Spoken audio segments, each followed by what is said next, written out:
Hello everyone and welcome back to the channel. आज के इस वीडियो में हम बात करेंगे यूपीएसडब्ल्यू काउंसलिंग 2022 के बारे में।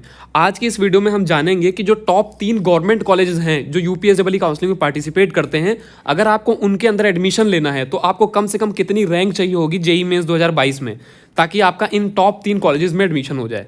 तो ये यहाँ पे हम बात करेंगे top 3 colleges under UPTU and AKTU. और इस काउंसलिंग को हम पहले यूपीएसडब्ल्यू के नाम से जानते थे, अब इसका नाम यूपी सेट हो चुका है। तो अगर आप इसमें इसके रजिस्ट्रेशन ओपन है, अगर आप रजिस्ट्रेशन करना चाहते हैं तो यूपी सेट काउंसलिंग आप गूगल पे सर्च करेंगे तो वहाँ पे आपको इसका लिंक मिल जाएगा और आप वहाँ पे रजिस्टर कर सकते हैं यूपी सेट काउंसलिंग में।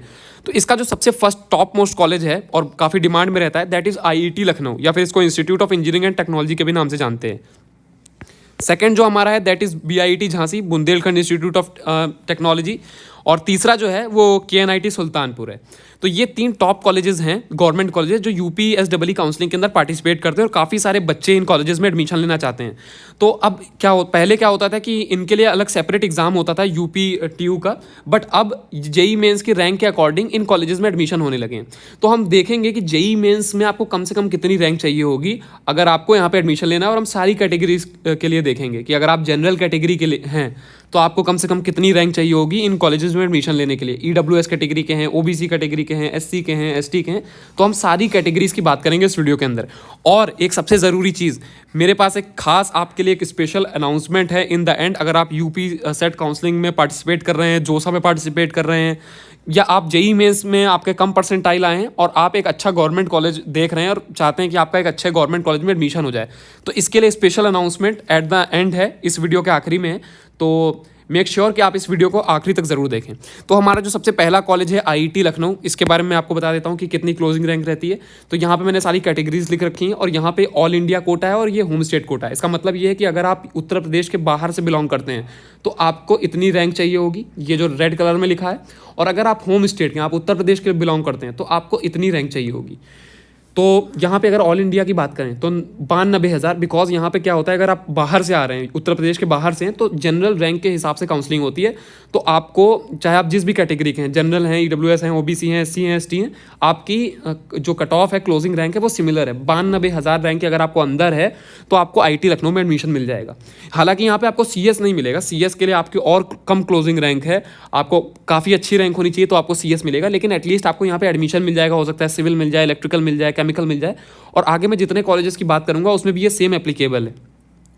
तो इसके लिए मैं डेडिकेटेड एक वीडियो बना दूंगा जो टॉप कॉलेजेस हैं। आप कमेंट सेक्शन में कमेंट करिएगा अगर आपको इसके बारे में जानना है कि यहाँ पे सीएस कितनी ब्रांच पे कितनी रैंक पे मिलती है, और सिविल कितने पे मिलेगी, आईटी कितने पे मिलेगी, आर्टिफिशियल इंटेलिजेंस कितनी रैंक पे मिलेगा। तो वो मैं इसकी डेडिकेटेड वीडियो बना दूंगा। अगर होम स्टेट की बात करेंगे तो 2,23,000 रैंक तक मिलता है जनरल कैटेगरी वाले बच्चों को। ईडब्ल्यूएस वाले 2,40,000, ओबीसी 90,000, एससी 2,80,000, एसटी 3,52,000। अब आप ये सोच रहे होंगे कि ये टॉप का कॉलेज है, टॉप 1 कॉलेज है यूपीटीयू के अंदर, तो 2,23,000 रैंक कैसे गई है? हमने तो कुछ और देख रखा है।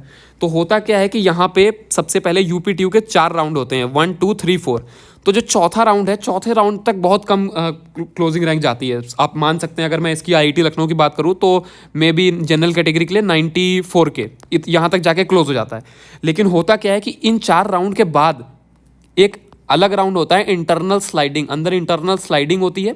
इसके बाद एक एडिशनल राउंड होते हैं, 2 राउंड्स होते हैं, और उसमें इसकी कट ऑफ जो है वो बहुत बढ़ जाती है। होता क्या है कि कई बार यहाँ तक आते आते कई बच्चे सीट विड्रॉ कर देते हैं, मतलब सीट लेते नहीं है, एडमिशन नहीं लेते हैं, सीट छोड़ देते हैं। तो क्या होता है कि कुछ सीटें खाली रह जाती हैं जिसके बिहाफ पे आगे राउंड्स में एडमिशन होते हैं। तो ये जो रैंक है इतनी ज़्यादा, ये इन राउंड में हुए हैं। तो हो सकता है आपको 1, 2, 3, 4 में अलॉटमेंट ना आए, लेकिन अगर आप आखिरी तक रुकते हैं तो हो सकता है कि आपकी ज़्यादा रैंक है फिर भी आपको इस कॉलेज में एडमिशन मिल जाए। तो ये होम स्टेट। अब आप एक पॉइंट और देख रहे होंगे कि मैंने जनरल के लिए यहाँ पे 2,23,000 लिखा है और ओबीसी के लिए 90,000 क्यों लिखा है।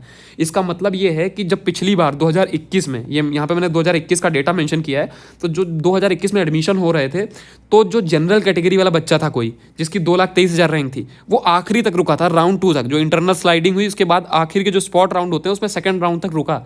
और उसको उसकी रैंक 2,23,000 थी और उसको ये कॉलेज अलॉट हो गया। लेकिन ओबीसी का कोई भी ऐसा बच्चा नहीं था जिसकी रैंक ज़्यादा हो और वो यहाँ लास्ट राउंड तक रुका हो, तो इस वजह से यहाँ पे 90,000 तक रह गई, लेकिन जनरल में 2,23,000 तक बन गई। तो इसका मतलब ये है कि अगर आप किसी भी कैटेगरी के हैं तो आप एटलीस्ट इतना एक्सपेक्ट कर सकते हैं कि आपका 2,23,000 3 लाख तक का, अगर SC/ST कैटेगरी के हैं तो 3 लाख एक्सपेक्ट कर सकते हैं, अगर जनरल EWS और OBC के हैं तो एटलीस्ट 2,25,000 तक आप मान सकते हैं कि आपको यहाँ पे केमिकल वगैरह मिल जाएगा। और बाकी इसके लिए मैं डेडिकेटेड वीडियो बना दूंगा, उसमें तो आपको और आइडिया लग जाएगा। इसके बाद है BIT झांसी। BIT झांसी के लिए भी सेम चीज़ है जो मैंने पिछली आपको पहले बताया। IIT लखनऊ के लिए जनरल के लिए 1.7 लाख, ये आपका ऑल इंडिया कोटा है, तो ऑल इंडिया कोटा पे सारी कैटेगरी सिमिलर होती हैं, तो 1,70,000 1,70,000। तो अगर 1,70,000 के अंदर है आपकी रैंक तो आपको BIT झांसी में एडमिशन मिल सकता है। होम स्टेट के लिए जनरल कैटेगरी 5,75,000 गई, EWS 3.1 लाख गई, 3.2 लाख गई, 3.4 लाख और 5.80। ये जो रैंक है ये CS की नहीं है, CS की या टॉप ब्रांचेस की, ये बिल्कुल लोअर ब्रांचेस की हैं। मतलब 5,75,000 पे जिस बच्चे का एडमिशन होगा तो उसको लोअर ब्रांच में एडमिशन मिला होगा, ऐसा नहीं होगा कि उसको CS अलॉट हो गई हो। तो BIT झांसी का इस तरीके से कट ऑफ है। इसके लिए भी मैं डेडिकेटेड वीडियो आपको बना दूंगा कि CS कितने में मिलती है, IT कितने में मिलती है, केमिकल कितने में मिलती है, सिविल कितने में मिलती है।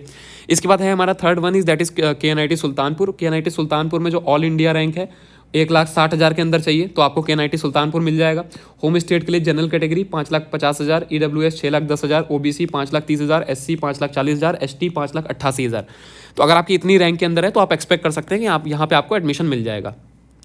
इसके बाद जो मैंने आपको बताया था कि अभी आपके लिए स्पेशल अनाउंसमेंट है, तो जिन बच्चों का लो परसेंटाइल है या फिर वो UPSEE काउंसलिंग में पार्टिसिपेट कर रहे हैं, तो इसके अंदर जो सबसे टफेस्ट पार्ट होता है दैट इज चॉइस फिलिंग। आप रजिस्ट्रेशन कर देंगे, इसके बाद आपको चॉइस फिलिंग करनी है। इतने सारे कॉलेजेस हैं, उसके लिए हमने पर्सनलाइज काउंसलिंग सेशन निकाला है फॉर लो परसेंटाइलर्स। एंड अगर आपका ठीक ठाक रैंक है, आपको ये समझ में नहीं आ रहा है कि कौन सा कॉलेज मिलेगा, आपकी जो रैंक है CS मिलेगी कि नहीं, इन कॉलेजेस में टॉप कॉलेजेस मिल पाएंगे या नहीं, तो हमने आप इन जैसे बच्चों के लिए पर्सनलाइज काउंसलिंग सेशन बनाया है, जिसमें हम आपको गाइड करते हैं कि आपको आपका जो भी रैंक आया है JEE मेंस 2022 में, उसके अकॉर्डिंग बेस्ट से बेस्ट कॉलेज निकले आपका काउंसलिंग के अंदर।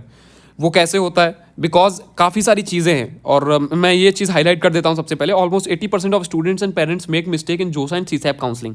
लगभग इतने सारे बच्चे जो हैं वो जोसा, CSAB या फिर जो मैं UPSEE की बात कर रहा हूँ, UPSEE काउंसलिंग में या जितनी भी काउंसलिंग होती है उसमें मिस्टेक कर देते हैं, जिसकी वजह से क्या होता है कि बच्चों को कोई सीट नहीं मिलती है या फिर कई बार डिजर्विंग कॉलेज नहीं मिल पाता है। हो सकता है कि बच्चे को एक अच्छा गवर्नमेंट कॉलेज में CS मिल पा रही हो, लेकिन कुछ गलती करने की वजह से काउंसलिंग के अंदर बच्चे को कोई भी कॉलेज नहीं अलॉट हुआ या फिर बिल्कुल lower college, private college allot हो गया और वहाँ पे आपको सिविल या मैकेनिकल अलॉट हो गई, लेकिन बच्चा चाहता था कि उसको गवर्नमेंट में CS मिल जाए। तो ये गलतियाँ क्या होती हैं, इन गलतियों से आपको बचना है जब भी आप इस काउंसलिंग में पार्टिसिपेट कर रहे हैं, पूरी चॉइस फिलिंग वगैरह कर रहे हैं। सबसे बड़ी चीज़ है चॉइस फिलिंग। आप चॉइस फिलिंग किस तरीके से करते हैं उस पर डिपेंडेंट होता है कि आपको कॉलेज कौन सा अलॉट होगा। तो ये सबसे ज़रूरी चीज़ है। कैटेगरी सीट एलोकेशन, आपकी जो कैटेगरी है उसके अकॉर्डिंग आपको क्या रिलैक्सेशन मिल रहा है। And home state seat allocation जो मैंने बताया कि यहाँ पे कि बिल्कुल अलग होता है। ऑल इंडिया देखेंगे तो इतना इतना रहता है, होम स्टेट का बिल्कुल बदल जाता है। तो होम स्टेट का आपको क्या फ़ायदा मिल रहा है, कहाँ कहाँ तक होगा, सीट मैट्रिक्स कॉलेज की कैसी है, काउंसलिंग जिस काउंसलिंग पोर्टल पे आप अप्लाई करते हैं उसका एल्गोरिदम किस तरीके से काम करता है। तो ये सारी चीज़ें जब आप समझ के सब सही से चॉइस फिलिंग करेंगे तो आपको क्या होता है, बेस्ट पॉसिबल कॉलेज अलॉट होता है ऑन योर रैंक। मतलब आपकी जो भी रैंक है JEE मेंस के अंदर, उसमें आपका बेस्ट से बेस्ट कॉलेज, मतलब आपकी रैंक पे जो सबसे बेस्ट बन सकता है वो आपको अलॉट होता है। तो आप अगर चाहें तो इस प्रोग्राम के अंदर इनरोल कर सकते हैं। अगर आप इसमें इनरोल करना चाहते हैं तो register for this paid expert counselling for UPSEE, इस नंबर पे आप कॉल करके इस काउंसलिंग सेशन को बुक कर सकते हैं। आपको फिर सबसे पहले अगर आप इस प्रोग्राम के अंदर इनरोल करते हैं तो सबसे पहले आपको ये बताया जाएगा कि आपको कौन कौन से कॉलेजेस मिल रहे हैं, including government and top private colleges. अगर आप चाहेंगे कि सिर्फ आपका गवर्नमेंट कॉलेजेस के लिए किया जाए तो सिर्फ गवर्नमेंट कॉलेजेस आपको सजेस्ट किए जाएंगे कि आपकी जो रैंक है JEE मेंस में उसके हिसाब से आपके कौन कौन से कॉलेजेस बन रहे हैं UPSEE काउंसलिंग में। उसके बाद आपको, और अगर आप एक कंबाइंड पैकेज लेते हैं तो आपका जोसा का भी चॉइस फिलिंग वगैरह होना है, तो आप सारी सर्विस इस प्रोग्राम के अंदर ले सकते हैं। तो आपको सबसे पहले मैंने बताया कि जब आप अपना रैंक कार्ड भेजेंगे इस प्रोग्राम के अंदर, जब इसमें इनरोल करेंगे तो उसके बाद एक्सपर्ट जो है आपसे आपका रैंक कार्ड मांगेंगे। रैंक कार्ड जब आप भेजेंगे उनको, उसके बाद वो आपका पूरा प्रोफाइल एनालिसिस करेंगे कि आपका क्या रैंक है, आपका क्या कैटेगरी है, आपका क्या कैटेगरी रैंक है, आपका कौन सा होम स्टेट है, उसके हिसाब से आपकी कौन कौन सी पॉसिबिलिटीज़ बन रही हैं, कौन कौन सी ब्रांचेस बन रही हैं। आपको एक रिपोर्ट तैयार करके दी जाएगी। उस रिपोर्ट के बाद आप उसमें से देखते हैं कि कौन कौन से कॉलेजेस में आप इंटरेस्टेड हैं, कौन कौन सी ब्रांचेस में इंटरेस्टेड है। उसके अकॉर्डिंग फिर आपकी चॉइस फिलिंग तैयार की जाती है और आप वो फाइनली चॉइस फिलिंग जब UP सेट काउंसलिंग में फिल करते हैं तो आपकी जो रैंक है उसके हिसाब से आपका बेस्ट कॉलेज अलॉट होता है। तो इस तरीके से हमारा ये प्रोग्राम काम करता है। अगर आप चाहें तो आप इसके अंदर इनरोल कर सकते हैं। और मैं आपको एक सजेशन देना चाहूँगा कि आप अगर ये काउंसलिंग कर रहे हैं, आपको कोई आइडिया नहीं है, कुछ समझ में नहीं आ रहा है कौन कौन सा कॉलेजेस मिल रहे हैं, तो आपको एक एक्सपर्ट सर्विस जरूर लेनी चाहिए, बिकॉज एक्सपर्ट्स इतने सालों से काउंसलिंग कर रहे हैं। मैं ये नहीं कह रहा कि हमारे यहाँ से लीजिए, आप एटलीस्ट कहीं से भी एक एक्सपर्ट को हायर करके वहाँ से आप पूरा प्रोसेस करवा सकते हैं। एक एक्सपर्ट इतनी सारी काउंसलिंग पहले से कर चुका होता है। आप हो सकता है कि पहली बार कर रहे हो वो काउंसलिंग, या पेरेंट्स अगर कर रहे हैं, ये वीडियो को देख रहे हैं, तो हो सकता है पेरेंट्स भी पहली बार या दूसरी बार कर रहे हो काउंसलिंग को। लेकिन एक्सपर्ट्स हज़ारों काउंसलिंग कर चुके हैं, तो उनको एक आइडिया रहता है कि किस तरीके से चॉइस फिलिंग करनी है, कौन कौन सी पॉसिबिलिटीज़ बनती हैं। तो आप इस प्रोग्राम के अंदर इनरोल कर सकते हैं इफ़ यू वांट। और यहाँ पे ये बोर्ड लाइन नंबर है, यहाँ पे आप इस प्रोग्राम की सारी डिटेल जान सकते हैं। तो फिलहाल के लिए मैंने सारी चीज़ें कवर कर दी हैं। फिलहाल के इस वीडियो में इतना ही रखते हैं। Thanks for watching this video. मिलते हैं अपने अगले वीडियो में, तब तक के लिए गुड बाय।